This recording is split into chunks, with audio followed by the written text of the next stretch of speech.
सबसे बड़ी खबर की। पश्चिम बंगाल सरकार के सामने ईडी को एक बार फिर से हार का सामना करना पड़ा है। पहले कलकत्ता हाई कोर्ट और अब सुप्रीम कोर्ट में ईडी मुश्किल में फंसी दिखाई दे रही है। ईडी की कोई भी दलील कोर्ट में काम करती नहीं दिखाई दी। कोर्ट ने बंगाल सरकार को नोटिस जारी कर दिया है। तो कैसे पश्चिम बंगाल सरकार के सामने मुश्किल में दिख रही है ईडी, देखिए इस रिपोर्ट में। ममता बनर्जी को घेरने की कोशिश ईडी पर ही भारी पड़ती दिखाई दे रही है। पहले तो कलकत्ता हाई कोर्ट में ईडी को गुहार लगानी पड़ी कि सुनवाई टाल दें, छापे में हमें कुछ नहीं मिला है। तो अब सुप्रीम कोर्ट में भी ईडी सवालों में घिरी हुई दिखाई दी। दरअसल 8 जनवरी को सुबह ईडी की टीम ने कोलकाता में छापेमारी की। निशाने पर थे आईपैक के दफ्तर और उसके प्रमुख प्रतीक जैन के ठिकाने। प्रतीक जैन टीएमसी के आईटी चीफ भी हैं।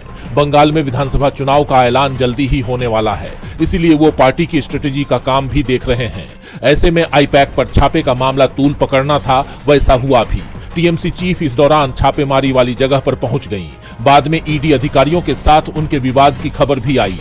ये मामला सुप्रीम कोर्ट पहुंचा। ईडी ने याचिका दायर की थी तो बंगाल सरकार ने भी कैविएट लगा दी थी। सुप्रीम कोर्ट में जस्टिस पीके मिश्रा और जस्टिस विपुल पंचोली की पीठ ने ईडी की याचिका पर सुनवाई की।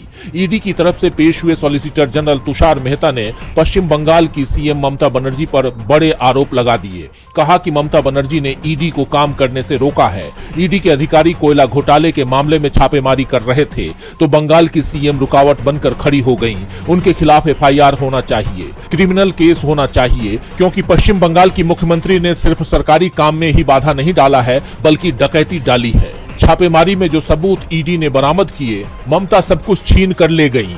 अब हमारे पास कुछ भी नहीं है, ये डकैती का मामला है, इसीलिए ममता के खिलाफ डकैती की धाराओं में एफआईआर होना चाहिए। सॉलिसिटर जनरल तुषार मेहता ने यहां तक कहा कि इस मामले की जांच किसी दूसरे राज्य में होना चाहिए, बंगाल में जांच भी संभव नहीं है। लेकिन सुप्रीम कोर्ट ने इस डिमांड पर कोई भी आदेश नहीं दिया। तो दूसरी तरफ बंगाल सरकार की तरफ से पेश हुए वरिष्ठ वकील अभिषेक मनु सिंघवी ने ईडी के आरोपों पर ही सवाल उठा दिया। उन्होंने ईडी की छापेमारी को गुमराह करने वाला बताया। सिंघवी ने कहा कि ईडी ने छापेमारी की शुरुआत सुबह 6:45 से की, लेकिन राज्य पुलिस को सूचना दी जाती है 11:30 बजे। मतलब साफ है कि वो सिर्फ कागजी काम पूरा करना चाहते थे और ये सूचना भी एक ईमेल के जरिए दी गई। ईमेल के सहारे ईडी अपनी कानूनी कमियों को छिपाना चाहती थी। सिंघवी ने ईडी के सीधे सुप्रीम कोर्ट आने पर भी सवाल उठाया और कहा कि ईडी एक ही मामले में एक साथ कई अदालतों में जा रही है। ये मामला पहले से ही कलकत्ता हाईकोर्ट में है। हाईकोर्ट में सुनवाई से पहले ही ईडी सुप्रीम कोर्ट आ गई। उसे सीधे सुप्रीम कोर्ट नहीं आना चाहिए था। तो ये बंगाल सरकार की तरफ से पेश हुए वरिष्ठ वकील कपिल सिब्बल ने ईडी की छापेमारी को बंगाल चुनाव से जोड़ दिया। सिब्बल ने कहा, आईपैक पश्चिम बंगाल में चुनावों में टीएमसी के लिए काम कर रहा है। उसके पास चुनाव में जुटा डेटा है। चुनावी डेटा गोपनीय होता है और वो सब वहीं रखा जाता है। चुनाव के बीच में वहां खबर क्यों जानी थी? ईडी कोयला घोटाले की बात कर रही है। इस मामले में आखिरी बयान 24 फरवरी 2024 को रिकॉर्ड किया गया था। तब से वो क्या कर रहे थे? चुनाव के बीच में इतनी दिलचस्पी क्यों? आईपैक के पास पार्टी का मटेरियल है, इसीलिए ईडी वहां गई थी। मामले में सुनवाई के बाद कोर्ट ने ईडी की अधिकांश डिमांड नहीं मानी।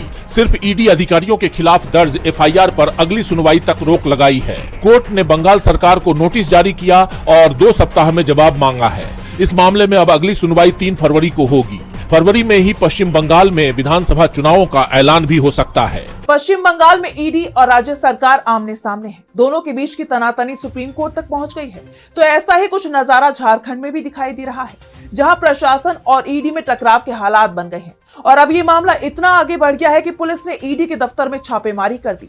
साथ ही केंद्रीय एजेंसी के खिलाफ एफआईआर भी दर्ज की गई है। तो क्या है पूरा मामला, जानने के लिए देखिए रिपोर्ट। पश्चिम बंगाल के बाद अब झारखंड में भी ईडी और सरकार आमने सामने आ गई है। झारखंड की राजधानी रांची में एयरपोर्ट थाना पुलिस ने ईडी के खिलाफ एफआईआर दर्ज कर ली है। बड़ी संख्या में पुलिस अधिकारियों ने प्रवर्तन निदेशालय यानी ईडी के क्षेत्रीय कार्यालय पर छापेमारी की है। ये मामला रांची के पेयजल विभाग में क्लर्क के साथ हुई कथित मारपीट से जुड़ा हुआ है। पेयजल विभाग के क्लर्क संतोष कुमार का आरोप है कि 12 जनवरी को ईडी कार्यालय में पूछताछ के दौरान अधिकारी प्रतीक और शुभम ने उन पर जुर्म कबूल करने के लिए दबाव बनाया। ईडी अधिकारियों ने बेरहमी से मारपीट भी की, जिससे उनका सर फट गया। गौरतलब है कि संतोष कुमार पर झारखंड के पेयजल एवं स्वच्छता विभाग में 23 करोड़ रुपए के घोटाले के आरोप लगे हैं। लेकिन अब जिस तरह उन्होंने ईडी के एक्शंस को लेकर शिकायत दर्ज कराई, उसके बाद रांची पुलिस की टीम मामले की जांच में जुट गई है। सबूत इकट्ठा करने के लिए वो ईडी दफ्तर पहुंची, जहां सीसीटीवी फुटेज और अन्य रिकॉर्ड्स खंगाले जा रहे हैं। मारपीट के दावों की सच्चाई पता करने की कोशिश की जा रही है, लेकिन इस पूरे घटनाक्रम में केंद्रीय एजेंसियों और राज्य सरकार के बीच तनाव को और बढ़ा दिया है। अब जानते हैं कि विपक्ष तो पहले से ही ये आरोप लगाता रहा है कि मोदी सरकार विपक्षी नेताओं के खिलाफ केंद्रीय एजेंसियों का इस्तेमाल करती है। और अगर देखा जाए तो बीते कुछ वक्त में जिस तरह पहले पश्चिम बंगाल में जहां ममता बनर्जी के नेतृत्व में टीएमसी की सरकार है और फिर झारखंड में जहां हेमंत सोरेन के नेतृत्व में जेएमएम की सरकार है, यानी जहां जहां विपक्षी दलों की सरकार है वहां ईडी की सक्रियता बढ़ी हुई है। लेकिन अब विपक्ष ने भी सख्त रवैया अपनाया हुआ है। सीएम ममता बनर्जी ने तो पहले ही ईडी की कार्रवाई के खिलाफ